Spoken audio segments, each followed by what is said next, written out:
Bienvenidos a la clase de Desarrollo de Medicamentos de la Actividad Biológica al Paciente del curso de Farmacología 1. En esta clase vamos a estudiar desde los métodos de descubrimiento de nuevos fármacos hasta la fase final de uso por los pacientes, el uso terapéutico final que va a tener este candidato, esta molécula hacia un fármaco autorizado.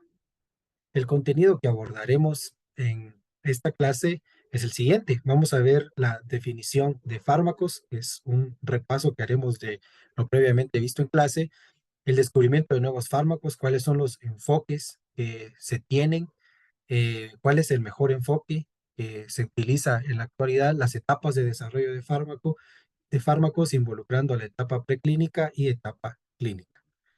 Vamos a iniciar a manera de recordatorio qué es un fármaco.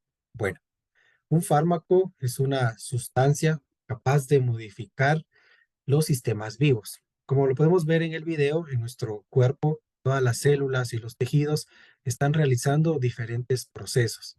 Los fármacos tienen la capacidad de interactuar con los procesos que suceden en nuestro organismo y de producir una modificación.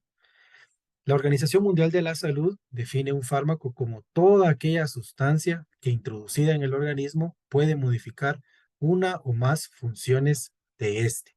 Obviamente, la modificación que va a producir esta molécula o este compuesto, este fármaco, es un efecto beneficioso en nuestro organismo y es la razón por la cual se utiliza para el tratamiento de una enfermedad.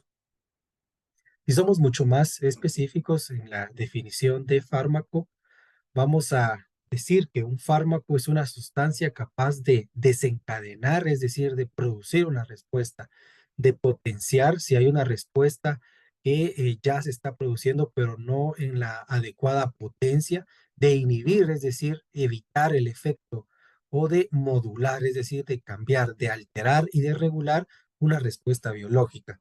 Este proceso se logra luego de unirse específica o inespecíficamente a una biomolécula, que puede ser una proteína, un lípido o un ácido nucleico, que en el desarrollo de fármacos lo conocemos como blanco molecular. Son todas estas receptores que nosotros vemos en el diagrama a donde se van a unir los fármacos. Y se llama blanco molecular porque es el objetivo que se quiere, al que debe de llegar el fármaco para ejercer un efecto.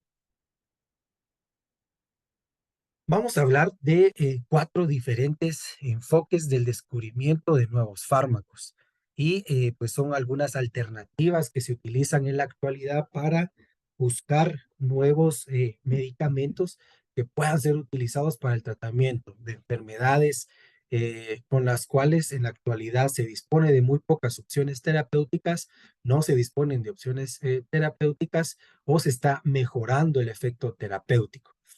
Uno de los enfoques que vamos a hablar, el número uno, el primero es la búsqueda de nuevos medicamentos a partir de bases de datos de productos naturales o de compuestos químicos que ya tienen una actividad biológica comprobada. Lo que se hace en esta forma de descubrimiento de nuevos fármacos es de que muchas empresas, la industria farmacéutica, puede consultar diferentes bibliotecas de estructuras químicas, de compuestos normalmente de origen natural, que ya tienen estudios que demuestran que tienen un efecto biológico. Por ejemplo, algunas que han demostrado efecto antiespasmódico, efecto sedante, un efecto antimicrobiano, por ejemplo, y se van a utilizar estas moléculas como referencia para hacer un estudio más profundo y luego de buscar las modificaciones necesarias que se deban hacer en la estructura para empezar el proceso de desarrollo de un nuevo fármaco. Durante mucho tiempo, esto también se conoce como enfoque clásico, se probaban compuestos normalmente de origen natural para una patología en específico y luego de hacer un estudio más extenso ya se dispone de un medicamento. Ejemplos de este tipo de enfoque de medicamentos que ya se encuentran en el mercado, por ejemplo, la morfina, el acetaminofén, la aspirina, algunos medicamentos utilizados para cáncer como la vincristina, todos esos derivan a partir de compuestos de origen natural que fueron modificados. El segundo enfoque para descubrir nuevos fármacos consiste en la identificación y la elucidación de un blanco terapéutico. Este enfoque normalmente se realiza en patologías que aún no tienen un estudio profundo de las bases fisiopatológicas, es decir, que no se conoce en específico cuál es la alteración o cuál es el proceso bioquímico que no funciona adecuadamente. Por lo cual, el enfoque principal va a ser en descubrir cuál es la proteína, cuál es el ácido nucleico o cuál es el blanco terapéutico en general que está alterado y que se necesite modular, alterar, inhibir o regular. En este diagrama vemos, por ejemplo, que hay diferentes proteínas en una célula. Esta proteína, por ejemplo, podría ser un blanco terapéutico si nosotros queremos evitar, como menciona en el diagrama, la unión de esta partícula viral a la célula. Si esta molécula juega un papel importante en que la célula sea infectada por este virus que vemos, podemos tomarlo como punto de partida para diseñar moléculas que inhiban y que bloqueen este receptor para que el virus no pueda ser unido. Este enfoque es muy utilizado sobre todo en patologías que aún no tienen estudios profundos de sus bases fisiopatológicas, como lo mencioné previamente. ¿Qué otro enfoque encontramos en el descubrimiento de nuevos fármacos? Uno de los enfoques conocidos como el enfoque actual o uno de los más utilizados, que consiste en el diseño racional de nuevas moléculas, están basados en el conocimiento que ya se tiene de los mecanismos biológicos y la estructura del receptor. Este enfoque de diseño de nuevos fármacos se basa en química computacional, en donde ya se tiene una base de datos o una librería de fármacos, además de que ya se dispone de, el conocimiento de la estructura del blanco terapéutico, por lo cual se van a empezar a hacer un proceso de prueba y error, donde la librería de medicamentos se prueba en el receptor al cual se quiere que se una el fármaco hasta buscar un candidato. Podemos decir que pues esta es una forma muy sencilla de diseñar fármacos y de que si se puede hacer de esa forma, ya deberían de existir una gran cantidad de fármacos para tratar diferentes enfermedades. Sin embargo, todo este proceso implica una inversión tecnológica, una inversión de recursos económicos principalmente, por lo cual es una limitante para hacer investigación con esta metodología, ya que estos medicamentos, por ejemplo, que estos candidatos a medicamentos puedan tener una unión muy adecuada al receptor que yo quiero, y al receptor con el cual yo quiero interactuar. Sin embargo, muchos de estos pues no pueden ser sintetizados o requieren un proceso de síntesis que es muy costoso o son inestables, por lo cual presenta algunas limitantes que requieren principalmente una inversión económica. Y uno de los últimos enfoques para el descubrimiento consiste en la modificación de una molécula activa ya conocida. Este es utilizado normalmente por la industria farmacéutica cuando ya logra aprobar un medicamento y pues quiere seguir con la protección de patente con una molécula similar. Por ejemplo, si esta molécula ya fue autorizada y pues la empresa, la industria farmacéutica que la diseñó y autorizó y tiene la patente, quiere producir un nuevo fármaco con actividad similar, obviamente, porque la estructura tiene ese diseño para producir ese efecto terapéutico, va a realizar ligeras modificaciones en la estructura y con eso pues ya tiene un análogo, un compuesto que va a tener el mismo efecto terapéutico pero con propiedades normalmente farmacocinéticas distintas. Por ejemplo, que esta molécula modificada tenga una vida media mucho más prolongada y que no se necesite dosificar cada 8 horas, sino ahora cada 24, que tenga una mayor estabilidad físico-química, que ya pueda permitir ser formulado en otra forma farmacéutica, que su absorción sea mucho más rápida, que su perfil de reacciones adversas sea distinto, pues hace a que se diseñe básicamente un nuevo medicamento. Sin embargo, pues no es un medicamento innovador, sino un medicamento que fue copiado de una estructura química previa.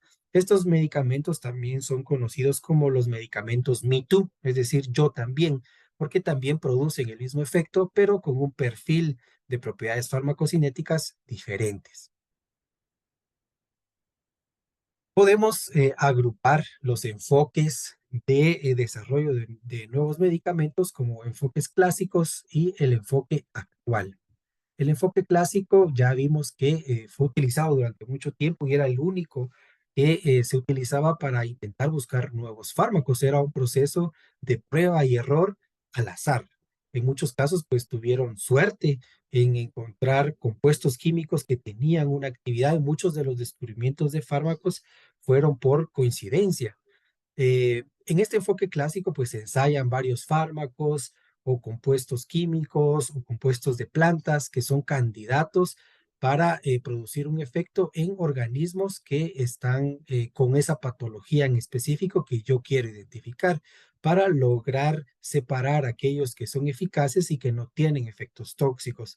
Este enfoque clásico pues consiste básicamente en probar en la primera etapa fármacos o compuestos que tengan actividad en organismos vivos con la patología.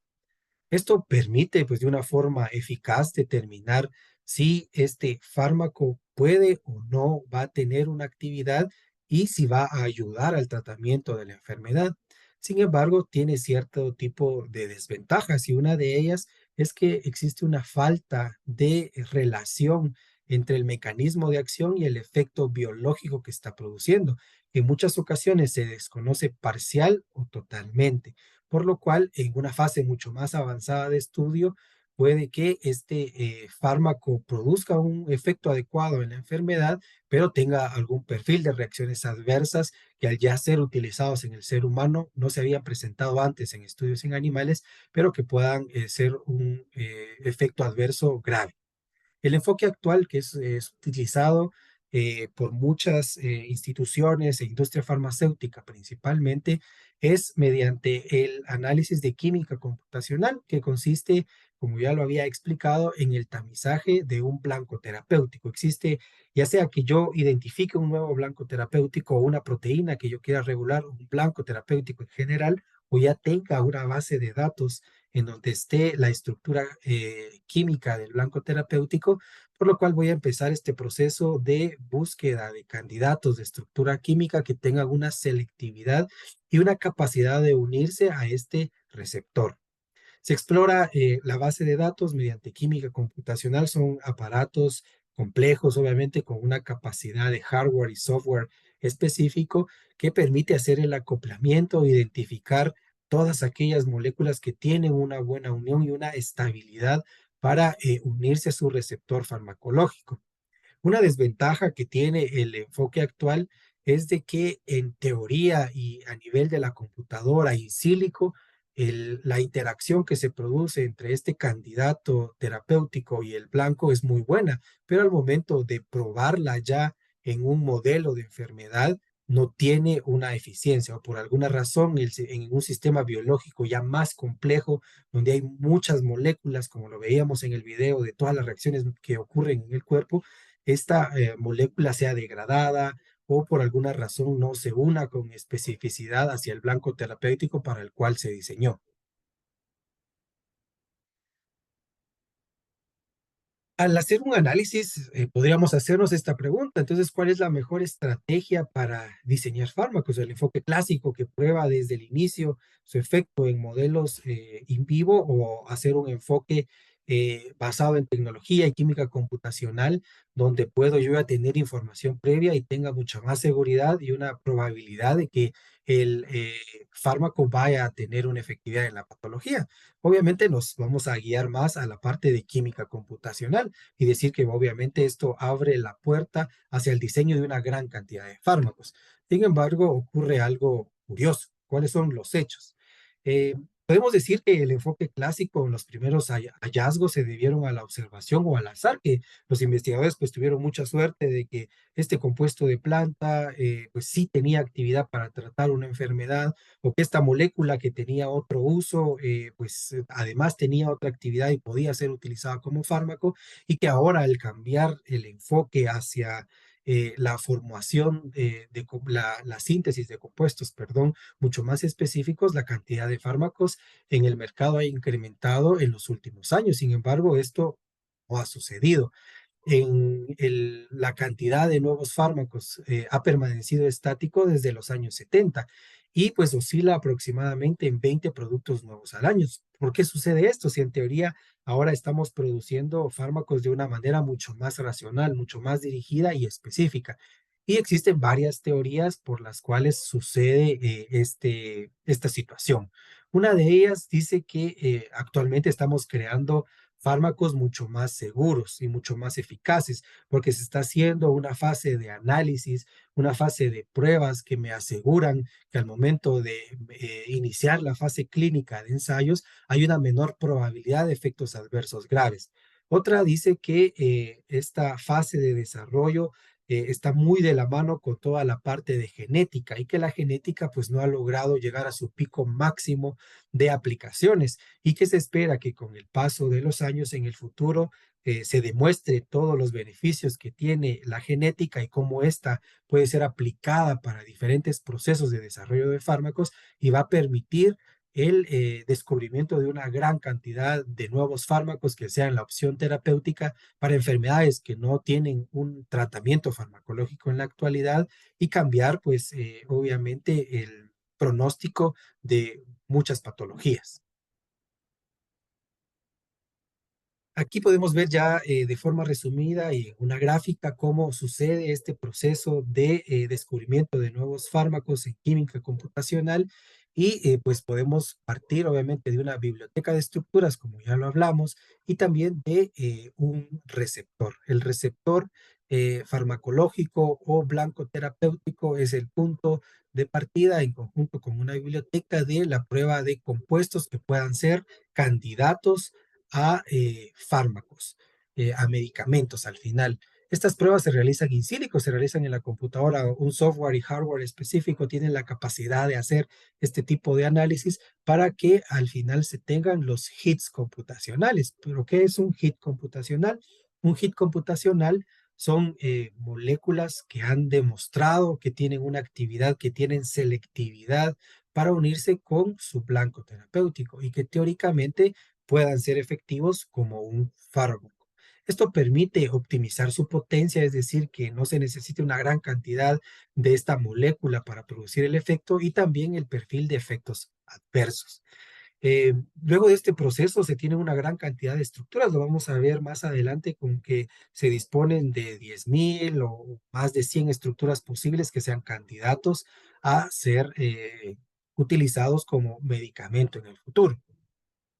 Después de que ya se tienen los hits computacionales, se mete ya un proceso de evaluación experimental que implican pruebas preclínicas, inclusive ya en animales de laboratorio o in vitro, en cultivo de células, donde pues se buscan cuál de estos hits computacionales que en teoría sí van a producir un efecto, pues ya al momento de probarlos en seres vivos o en tejidos aislados, efectivamente tengan ese efecto para terminar con los hits experimentales y finalmente con los compuestos líderes. Los compuestos líderes son aquellos que van a tener una actividad biológica determinada que no es superada por los otros compuestos que ya se estudiaron y que pues ya va a ser sometida a la siguiente fase de desarrollo de fármacos, que pues es la más prolongada y que involucra el mayor presupuesto. A manera de conclusión, vamos a ver que en todo este proceso se pueden utilizar diferentes enfoques para buscar nuevos fármacos hasta terminar con los compuestos líderes o candidatos para que inicien la fase de investigación preclínica. Aquí vemos un resumen donde vamos a analizar diferentes variables. Ya hablamos de la investigación básica que se hace con el descubrimiento de nuevos fármacos, los enfoques que se pueden utilizar, y podemos decir que originalmente se empieza con 10.000 hasta 25.000 posibles opciones de nuevos fármacos. Luego de que en el tiempo, mediante avanza la investigación, esta lista se puede reducir de 10 hasta 20 estructuras químicas que van a iniciar el proceso de pruebas preclínicas, que estas ya se hacen en animales o también se pueden hacer in vitro en células o tejidos aislados. Luego de que ya se termina este proceso de pruebas preclínicas, se va a iniciar los ensayos clínicos, que son ensayos en humanos. Involucra diferentes fases, de la fase uno hasta la fase 4, donde pues se van a evaluar diferentes características para asegurar la seguridad y efectividad del fármaco. Vemos que en promedio aproximadamente los ensayos y el tiempo de investigación para un nuevo fármaco involucra mínimo un periodo de tiempo de 10 años, y es un periodo bien largo de tiempo. Y también obviamente este tiempo involucra una inversión en dinero. Cuando el fármaco ya llega a la fase 3 y si los resultados son adecuados, los resultados demuestran que este es adecuado, ya puede ser registrado y ser vendido y comercializado para los usos terapéuticos que ha demostrado tener efectividad. Aquí vemos un análisis ya de los costos. Podemos ver que cada una de estas fases involucra, obviamente, una inversión en costos por parte de la industria farmacéutica, y es por eso que el costo asociado de algunos medicamentos llega a superar el costo de investigación los miles de millones de dólares. Costo que al final se ve impactado en el precio que va a tener el medicamento. La empresa, la industria farmacéutica que desarrolla un medicamento nuevo, un medicamento innovador, va a tener también una protección de patente. Es decir, que ellos van a ser los únicos y exclusivos distribuidores de este nuevo fármaco y ninguna otra empresa puede copiar la estructura del fármaco, del principio activo del medicamento que ellos están vendiendo, debido obviamente a la inversión que realizaron y a hacer una innovación en el mercado. Hay industrias farmacéuticas que se dedican exclusivamente a esto, y en este momento en el mundo se están desarrollando diferentes y una gran cantidad de ensayos clínicos para nuevos medicamentos. Algo importante de resaltar en esta gráfica es de que cada una de estas fases obviamente conlleva un costo, pero la que tiene el costo más alto es la fase 3, que es la que consume una gran parte del presupuesto. Empecemos a estudiar ahora la fase preclínica o los ensayos preclínicos, que es la segunda etapa del desarrollo de fármacos. Ya estudiamos el descubrimiento y optimización y ahora vamos a ver algunos datos relevantes de los ensayos preclínicos. En los ensayos preclínicos, pues ya entra una cantidad más reducida de compuestos de los miles que fueron propuestos como posibles candidatos, ya una cantidad mucho más baja va a entrar para ser probada como candidato a fármaco.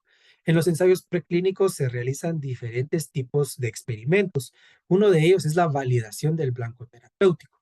Yo pues ya tengo un compuesto que se une desde los estudios de química computacional, de que en tejidos también produce un adecuado efecto de unión a los receptores, pero debo de probarlo ya en un organismo vivo, para lo cual normalmente se utilizan animales que tienen la enfermedad para la cual yo estoy desarrollando este medicamento. Por ejemplo, si estoy buscando un medicamento para cáncer de pulmón, yo voy a probar este medicamento en animales que desarrollan cáncer de pulmón y determinar si efectivamente produce un efecto en esta patología. También se pueden utilizar alguna alternativa que son los estudios in vitro, donde pues se hacen ensayos en tejidos aislados, no en organismos vivos completos, sino que células o tejidos que se logran aislar en el laboratorio para determinar la potencia y la selectividad que puede tener un compuesto de referencia. Los estudios in vitro en los últimos años han tenido bastante desarrollo debido a toda la parte de bioética que implica la experimentación en animales y el sufrimiento que pueden llegar a tener en algún tipo de ensayo. A pesar de que estos métodos alternativos han tenido bastante desarrollo, no se puede evitar para autorizar un nuevo medicamento que éste sea probado en organismos vivos, para lo cual normalmente en los laboratorios de experimentación animal se hacen este tipo de estudios donde se administra el medicamento a los animales de laboratorio y se empiezan a ver los posibles efectos, tanto terapéuticos que se deben de validar, como los efectos secundarios y la toxicidad que pueda presentar. Y estos son los estudios que son obligatorios para todos los medicamentos. En estos estudios in vivo se va a hacer una prueba muy importante de este candidato a fármaco, que es la seguridad. En los ensayos preclínicos, uno de los componentes, aparte de la validación que ya vimos del efecto farmacológico y de los estudios in vivo como alternativa, también tiene que hacerse pruebas de seguridad. En los ensayos y experimentos de seguridad que se realizan hay diferentes tipos de pruebas.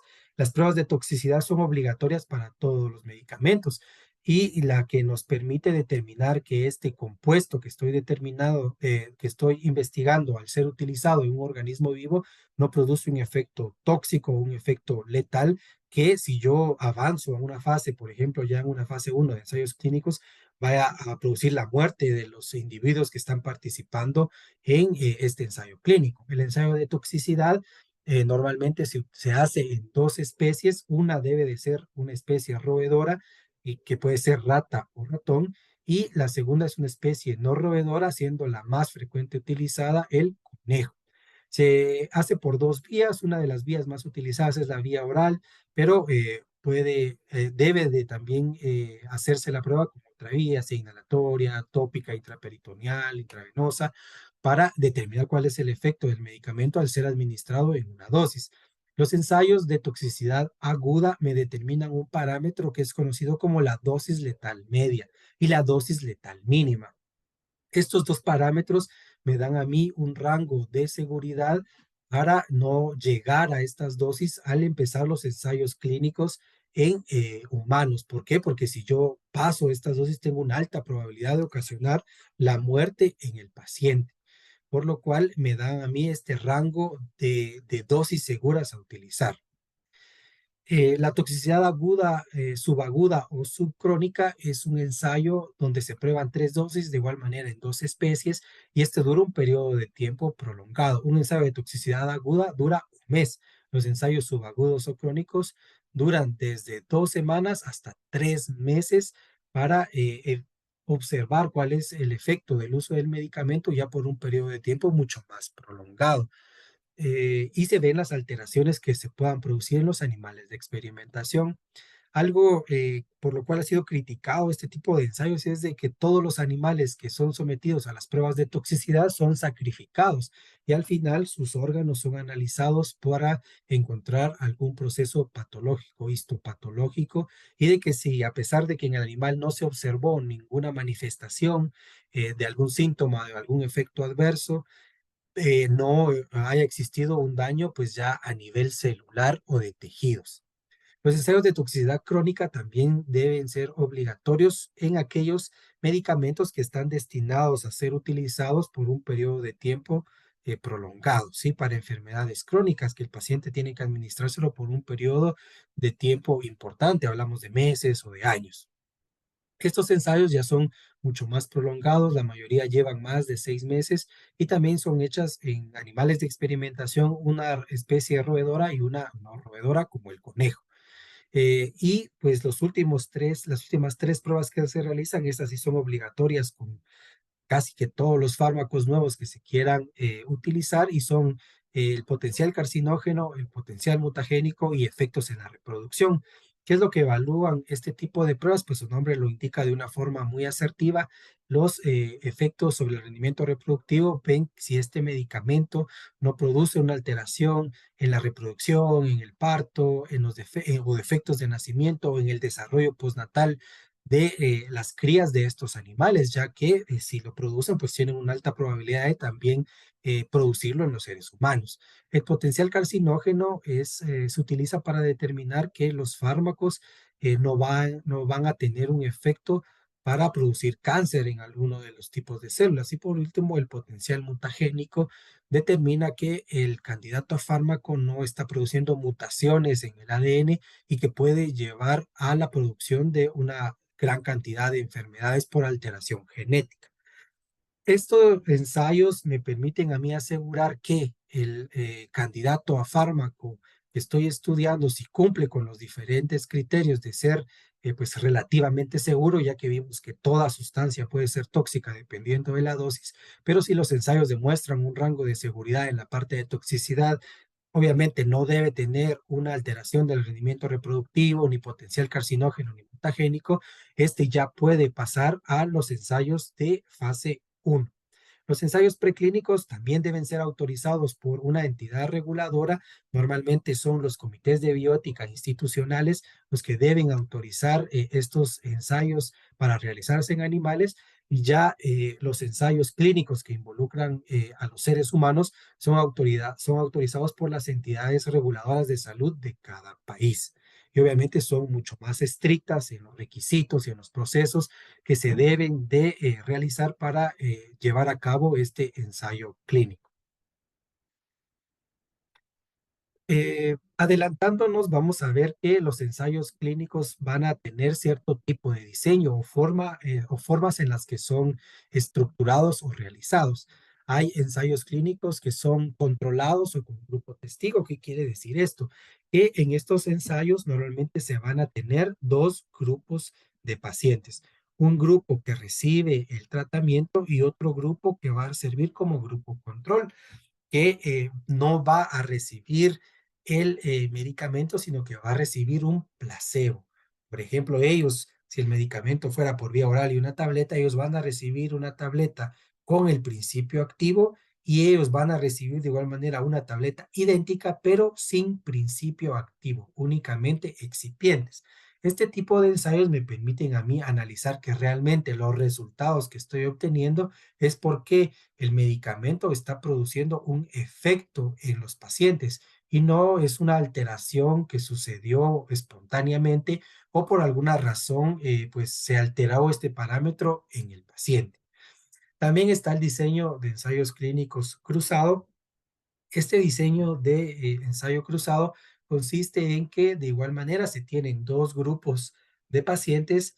Estos pacientes de azul reciben un fármaco A y estos pacientes de celeste van a recibir un placebo o otro medicamento que yo estoy comparando. Luego de un periodo de tiempo de que termine el análisis del efecto de estos dos compuestos, se va a hacer un cruce, es decir, que el paciente que recibió el medicamento en la primera fase ahora va a recibir el placebo, y los pacientes que recibieron el placebo en la primera fase ahora van a recibir el medicamento o el otro medicamento con el que estoy comparando. Se cruzan los tratamientos para asegurar que el efecto se produce cuando el paciente toma el medicamento y no se produce cuando el paciente no lo toma, en el caso de ser placebo, o se produce un efecto distinto al utilizar otro fármaco si yo estoy probando dos fármacos para determinar cuál es el más efectivo. Otro tipo de diseño que se puede utilizar en los ensayos clínicos es el enmascaramiento. El enmascaramiento consiste en que se oculta el tipo de tratamiento a alguno de los participantes que se reciben en el ensayo. Hay ensayos clínicos que no tienen enmascaramiento, que son conocidos como ensayos abiertos, donde tanto el paciente, el investigador y el analista de datos sabe qué está recibiendo cada uno de los sujetos de prueba. Existe el ciego simple o ciego sencillo, donde únicamente el paciente no conoce si él está recibiendo el tratamiento o está recibiendo un placebo o alguna otra alternativa terapéutica. Podríamos decir que esto puede llegar a ser injusto. ¿Por qué? Porque yo me meto a un estudio porque tengo una patología que no tiene tratamiento, pero puede que sí o pueda que no reciba el medicamento. Sin embargo, para este tipo de ensayos, el paciente firma un consentimiento donde él está de acuerdo y sabe de la probabilidad de que pueda que reciba el medicamento o pueda que reciba el placebo.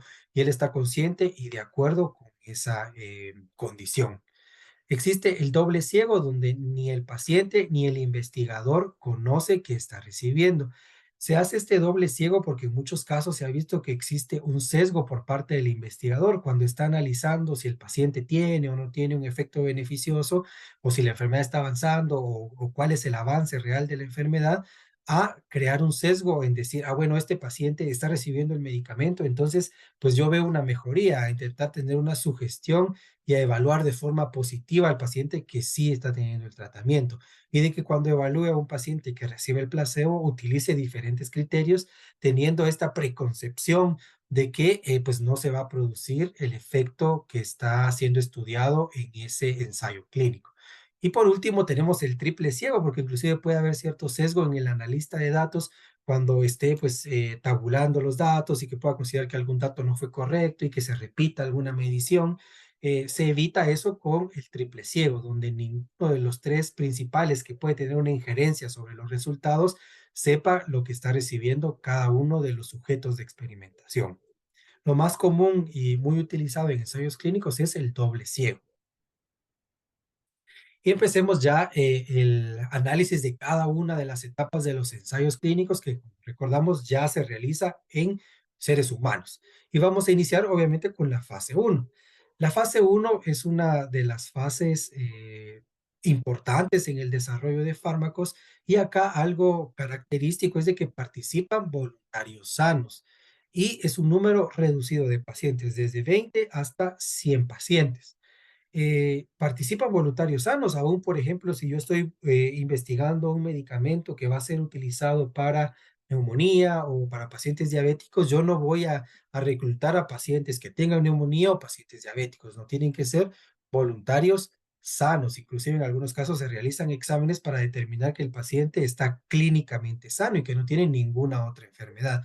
Pero ¿con qué objetivo se hace eso? ¿Para qué se hace entonces este ensayo en pacientes sanos? Este ensayo de fase uno se realiza porque permite establecer el rango de dosis y la farmacocinética del medicamento ya en los seres humanos. Obviamente yo ya tengo una idea de cuál es la posible dosis de medicamento que voy a utilizar y también cuál es la dosis del fármaco que no debo de sobrepasar porque estos pacientes correrían el riesgo de muerte.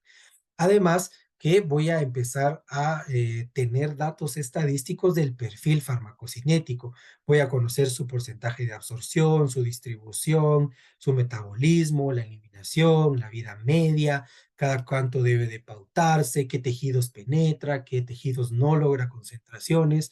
A mí no me interesa en esta etapa si produce o no produce el efecto para el cual yo lo estoy utilizando, sino determinar este perfil de seguridad y obtener datos de dosis y farmacocinética. Para esta fase uno, inclusive el paciente no va a un hospital, sino que normalmente va a centros de investigación que tiene la industria farmacéutica y normalmente son manejados por farmacólogos clínicos, profesionales dedicados a la investigación que tienen obviamente conocimiento del manejo de un paciente, toma de signos vitales, toma de muestras, atención en caso de emergencia y pues todo el protocolo que debe de llevarse a cabo en la atención de un paciente, de un ser humano. ¿Qué pasaría entonces con compuestos tóxicos?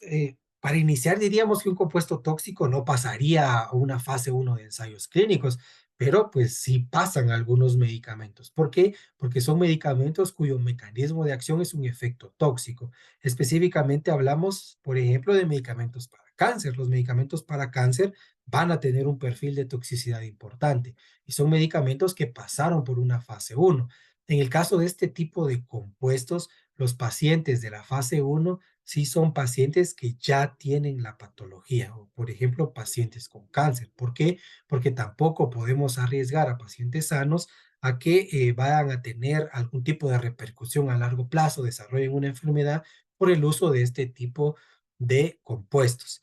Normalmente en la fase uno participan en muchos de los casos y al momento de intentar autorizar un nuevo medicamento, adultos. Existe una limitante, obviamente, en el uso de pacientes ya de la tercera edad o pacientes neonatos, por ejemplo, debido, obviamente, a toda la cuestión ética que involucra estos ensayos.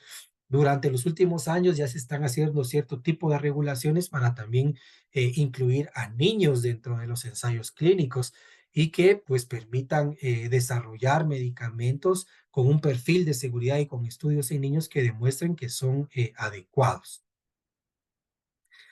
Ahora hablemos de la fase 2. La fase 2 de desarrollo de medicamentos en ensayos clínicos, en este punto es como la prueba de fuego para el compuesto, el candidato a fármaco, a medicamento. ¿Por qué? Porque en esta fase ya se van a tener pacientes que tienen la enfermedad para la cual se indica el medicamento. Ya involucra una cantidad mucho mayor de 100 a 200 pacientes y el objetivo de esta fase es determinar la eficacia, ¿sí? Saber que este fármaco efectivamente, y con todos los ensayos que yo tengo desde la fase de investigación básica, la preclínica y la fase uno sí produce un efecto beneficioso para la patología que estoy intentando tratar. Pero también vamos a ver la seguridad. Permite hacer ya los ajustes de dosis mucho más específicos que no pudimos ver en la primera fase porque pues los pacientes no tenían la enfermedad y no tenían ninguna alteración fisiológica, pero en esta fase ya hay diferentes parámetros que son tomados en cuenta para ajustar la dosis. Se pueden observar más toxicidades, algunas reacciones que yo no había visto porque obviamente se está incrementando la cantidad de pacientes y como ya vimos, el paciente puede tener otras alteraciones. Se realizan hospitales, este sí ya específicamente porque es ahí donde vamos a encontrar a los pacientes con la enfermedad y podemos decir que existe una alta tasa de falla farmacológica, un gran porcentaje de candidatos a medicamentos no logran pasar esta fase.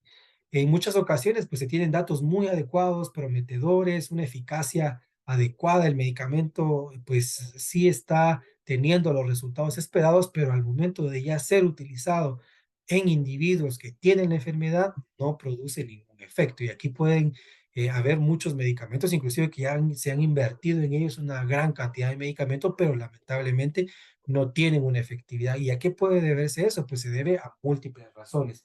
Ya al estar en un individuo que tiene la patología, la absorción puede cambiar, puede interactuar con otras moléculas, puede que el blanco terapéutico ya no sea tan accesible para el medicamento, ya no tenga tanta especificidad y todo ello pues hace que no pueda pasar a la siguiente fase. Durante cada una de las fases de los ensayos clínicos, las entidades reguladoras están todo el tiempo recibiendo datos, ya que sí hay datos donde se evidencia que los pacientes no están teniendo un buen resultado, hay un alto porcentaje de mortalidad, los ensayos normalmente se paran y pues ya no pueden continuar debido al riesgo que corren los pacientes. Si el medicamento logra pasar, entra a la fase 3. La fase 3 de ensayos clínicos, aquí ya participa un mayor número de pacientes, es la fase más costosa de desarrollo de medicamentos donde se invierte una gran cantidad de medicamento y normalmente hay un número mayor a 1,000 pacientes. Y muchas entidades regulatorias piden al menos haber utilizado el medicamento en 5,000 pacientes. En este ensayo ya se usa el medicamento en su forma farmacéutica final con presentación, con empaque, para que sea un análogo o una versión ya final de algunos aspectos que puedan influir en la administración del medicamento. Los ensayos clínicos de fase 3 normalmente son ensayos a doble ciego y cruzados para disminuir el efecto placebo y los sesgos que se puedan presentar durante la investigación. En muchos de los casos, los ensayos clínicos de fase 3 se comparan con otro tratamiento, ya que en la fase 2 se vio que definitivamente tienen efecto. Muchos de la fase 3 ya se comparan con el tratamiento o la terapéutica convencional. Si estos tienen obviamente una eficacia mucho mayor, una eficacia similar, o en algunos de los casos no son tan eficaces para el tratamiento de esa patología. Esto permite, obviamente, asegurar sobre qué tipo de paciente se va a utilizar este nuevo fármaco y sobre qué condiciones se debería de autorizar. Una vez un medicamento tiene resultados adecuados de fase 3, ya puede ser autorizado por la entidad reguladora. Estos ensayos, algo también muy importante, es de que normalmente se realizan en diferentes hospitales. Es muy poco probable que solo logre captar a los 5,000 pacientes en un hospital. Y normalmente muchas de las industrias farmacéuticas tienen a profesionales en diferentes partes del mundo y contratan empresas en diferentes partes del mundo para llevar a cabo ensayos clínicos en diferentes hospitales y así poder tener estos datos de los 5,000 pacientes en un mismo periodo de tiempo. Por ejemplo, puede estar realizando un ensayo de fase 3 en el mismo tiempo en diferentes hospitales. Y pues Guatemala no es la excepción. En Guatemala se realizan ensayos clínicos y muchos son de fase 2 y de fase 3. Ya vimos que cuando se termina la fase 3 ya se remiten todos los datos a la entidad reguladora y luego de un periodo de tiempo de meses hasta años, la entidad reguladora analiza todos los datos y confirma si sí o no este medicamento pueda ser autorizado. En el caso de que la respuesta sea negativa, se dan una serie de cuestiones por las cuales no se cumplen las condiciones de este fármaco de eficacia y seguridad y muchas veces pues vuelven a ser repetidos algunos ensayos de fase 2 y de fase 3 o se hacen modificaciones de la estructura química y se inicia otra vez en fases más tempranas para lograr tener un medicamento seguro y eficaz. Algo curioso que pasó y que quizá ustedes escucharon en los últimos años es lo de la vacuna de COVID, de que esta fue autorizada en un periodo de tiempo muy corto y que a muchos les preocupaba la seguridad. Y es por esta razón que ya vimos, si la vacuna de COVID hubiera sido sometida a este proceso largo de autorización, aún no tendríamos disponible este fármaco que era una emergencia, una necesidad mundial y que pues ayudó hasta cierto punto a prevenir las muertes por la pandemia de SARS-CoV-2. Lo que pasó en este caso es de que muchas entidades regulatorias hicieron una autorización de emergencia. Esta autorización de emergencia significa que medicamentos que ya pasaron la fase uno, es decir, que fueron utilizados en seres humanos que no tienen la enfermedad o sanos, no produjo ningún tipo de reacción adversa en un periodo de tiempo corto.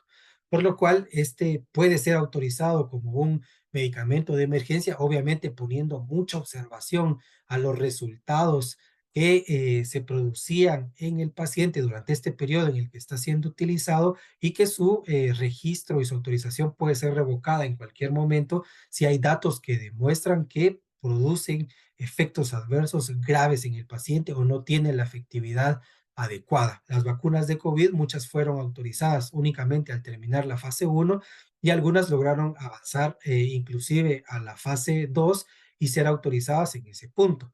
Eso quiere decir que muchas de ellas en este periodo de tiempo que están siendo utilizadas están constantemente reportando datos a la entidad reguladora y que podrían revocarse si se determina que hay algún tipo de problema en su eficacia o seguridad, que veremos pues nosotros en el largo plazo. Y finalmente vamos a ver la fase 4 de ensayos clínicos. La fase 4 es una fase donde se sigue determinando la seguridad del fármaco cuando ya es utilizado por la población a nivel mundial. En esta fase de ensayos clínicos vamos a ver reacciones adversas raras que ya se presentan en un grupo más grande de pacientes, por ejemplo, uno en 10.000. La parte de la fase 4 de ensayos clínicos normalmente es conocida también como de farmacovigilancia, donde un medicamento que ya ha demostrado que tiene buenos resultados sale al mercado, pero sigue constantemente obteniéndose datos de algún reporte de reacciones adversas que puedan ocurrir en los pacientes al ya ser utilizados con una gran variabilidad de problemas, de patologías y de condiciones de paciente. Esto a fase 4 no tiene una duración y se hace durante todo el tiempo de uso del medicamento. Uno de los ejemplos de la importancia de la farmacovigilancia fue el uso de la talidomida. La talidomida fue un medicamento que, autorizado en Alemania y luego importado a diferentes partes del mundo para su uso como un medicamento sedante y que fue una opción adecuada para el tratamiento de náuseas en mujeres embarazadas. Durante los ensayos, este medicamento no tuvo ningún problema porque pues no fue utilizado en mujeres embarazadas por las cuestiones éticas. Sin embargo, al ya ser utilizado a nivel mundial por mujeres embarazadas, se dieron cuenta que los niños sufrían un efecto de teratogenicidad y tenían una malformación anatómica conocida como focomelia. La focomelia es una alteración en la cual las extremidades de los niños no se desarrollaron y pues los niños crecían con este problema. A partir de pues estos resultados se vio la importancia de hacer efectos, por ejemplo, en la fase preclínica de la reproducción, efectos en la reproducción en animales de laboratorio y también de seguir de una forma constante y con un programa bien establecido el análisis y seguimiento de nuevos fármacos que entran al mercado. Y tenemos un ejemplo en la actualidad que es la ranitidina que va a salir del mercado en un término y un periodo de tiempo corto en Guatemala, que ya fue retirado en otros países de Europa principalmente, debido a que múltiples estudios demostraron que los pacientes que toman ranitidina por un periodo de tiempo prolongado tienen un riesgo aumentado de desarrollar cáncer, por lo cual, pues es un problema que puede presentarse en en la población y por motivos de seguridad y este efecto que no fue descubierto ni en la fase de periodos preclínicos ni clínicos, inclusive durante todo este tiempo de uso en la población, en la actualidad ya existe evidencia de que se puede producir este problema y es la razón por la cual se retira del mercado. Bueno, estas son las referencias que ustedes pueden consultar para ampliar el tema de desarrollo de medicamentos. En su libro de Katsun, en el capítulo 1, en la última parte, pueden ahondar en este tema si quieren consultarlo o pueden consultar alguna otra fuente de referencia y finalmente, obviamente, hacer las consultas correspondientes durante el periodo de clase. Muchas gracias.